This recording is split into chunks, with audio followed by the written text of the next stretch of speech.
ایک عورت اللہ کے نبی صلی اللہ علیہ وسلم کے پاس آتی ہے اور کہتی ہے کہ اے اللہ کے رسول، میں اپنے آپ کو آپ کو ہبہ کر رہی ہوں، میں اپنے آپ کو آپ کو سونپ رہی ہوں، آپ میرے ساتھ نکاح کر لیجئے۔ اللہ کے نبی خاموش رہے۔ اس نے دوبارہ کہا اللہ کے رسول، میں آپ سے نکاح کرنا چاہتی ہوں۔ اللہ کے نبی پھر خاموش رہے۔ اس نے تیسری مرتبہ کہا اے اللہ کے نبی، میں آپ کے ساتھ نکاح کرنا چاہتی ہوں۔ اللہ کے نبی جناب محمد رسول اللہ تیسری مرتبہ بھی خاموش رہے۔ ایک صحابی وہیں بیٹھے ہوئے تھے، وہ صحابی نے جب دیکھا کہ یہ بار بار کہہ رہی اور اللہ کے نبی خاموش ہیں، تو صحابی بول پڑے کہ اے اللہ کے رسول، یہ عورت بار بار آپ سے نکاح کے لیے کہہ رہی ہے کہ میں شادی کرنا چاہتی ہوں، لیکن آپ خاموش ہیں، آپ بول نہیں رہے ہیں۔ اگر آپ کو کرنا ہے تو ہاں کہیے، اور نہیں کرنا ہے تو میرے ساتھ کرا دیجئے شادی۔ اوفو، کیا منظر ہوگا جس وقت کی صحابی کہہ رہے ہیں کہ اللہ کے نبی آپ اگر نہیں کرنا چاہتے تو میرے ساتھ کر دیجئے۔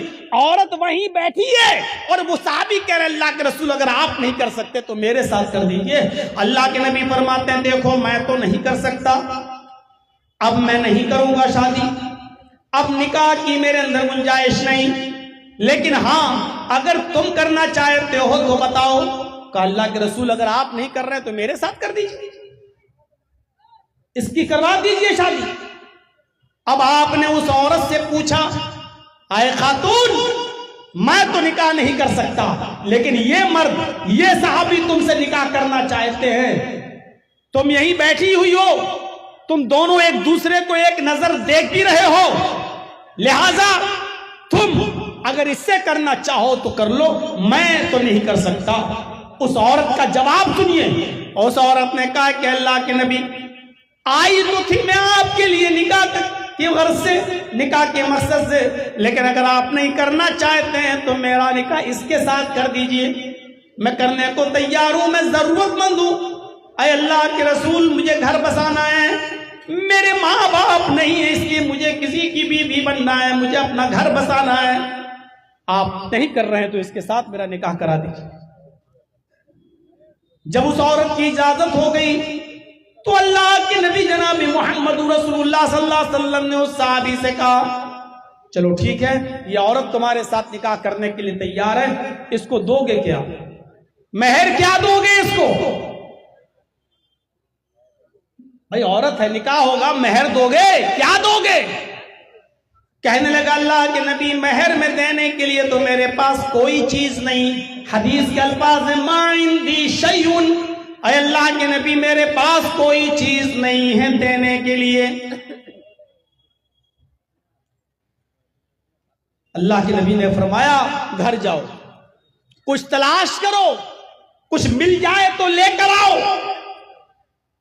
وہ صحابی گھر جاتے ہیں، تلاش کرتے ہیں، لیکن ان کو اپنے گھر میں بھی کچھ نہیں ملا۔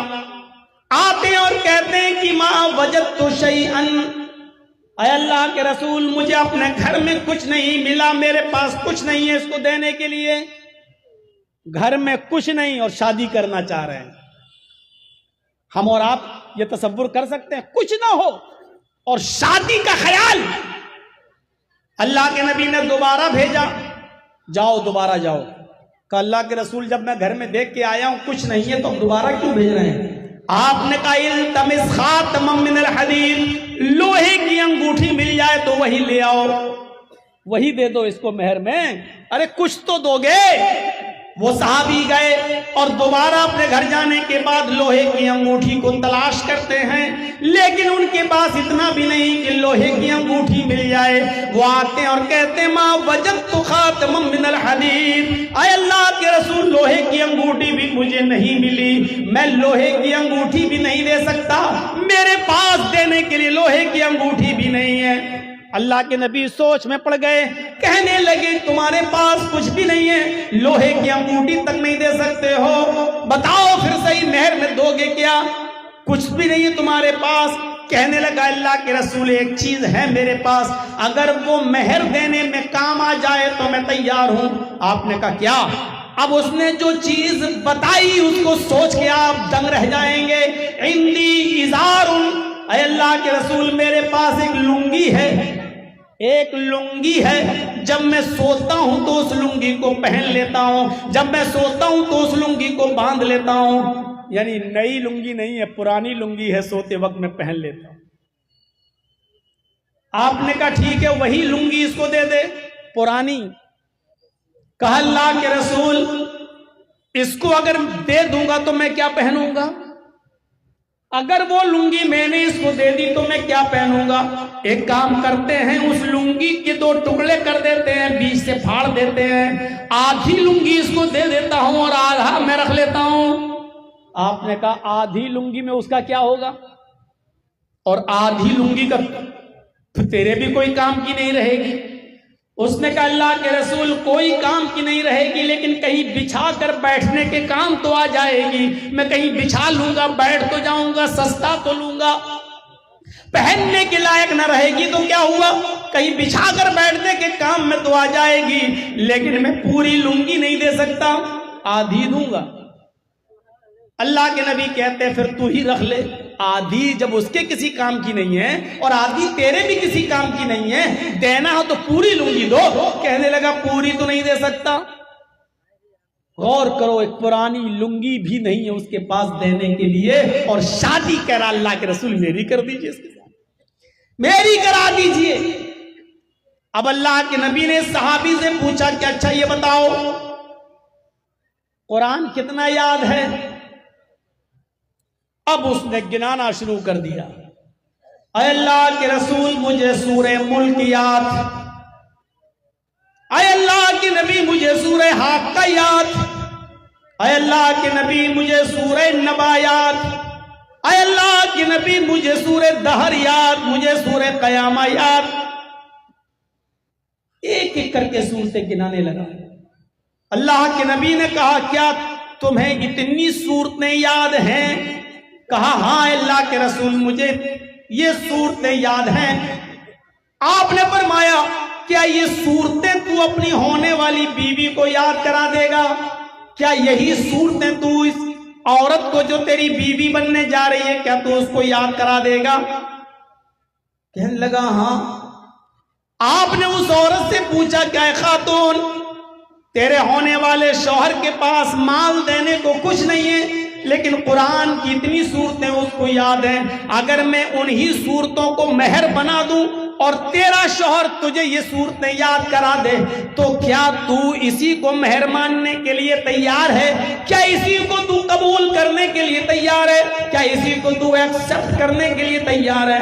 اس نے کہا اے اللہ کے رسول جس عورت کے نکاح میں قرآن کی یہ صورتیں مہر بن جائیں، جس عورت کے نکاح میں قرآن کی یہ صورتیں مہر بن جائیں، اس سے زیادہ پاکیزہ نکاح، اس سے زیادہ بابرکت نکاح کس کا ہو سکتا ہے؟ مجھے منظور ہے اے اللہ کے نبی میرا نکاح اس مرد کے ساتھ کر دیجئے اور یہ مجھے قرآن کی صورتیں یاد کرا دے، یہی میرا مہر ہو جائے گا۔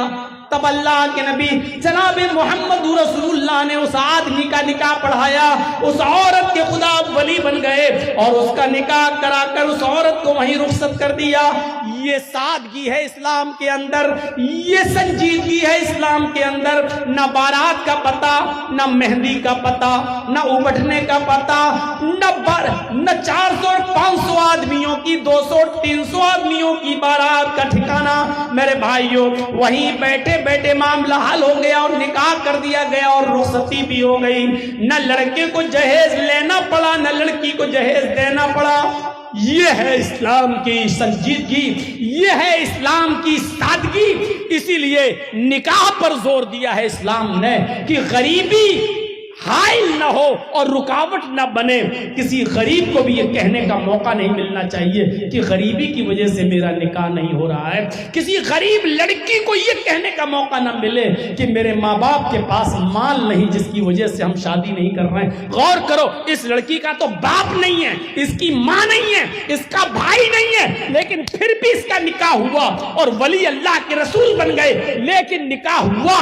میرے بھائیوں اسلام میں ہر لڑکی کو نکاح کی اجازت ہے، صرف مال مت دیکھیے اور دولت مت دیکھیے.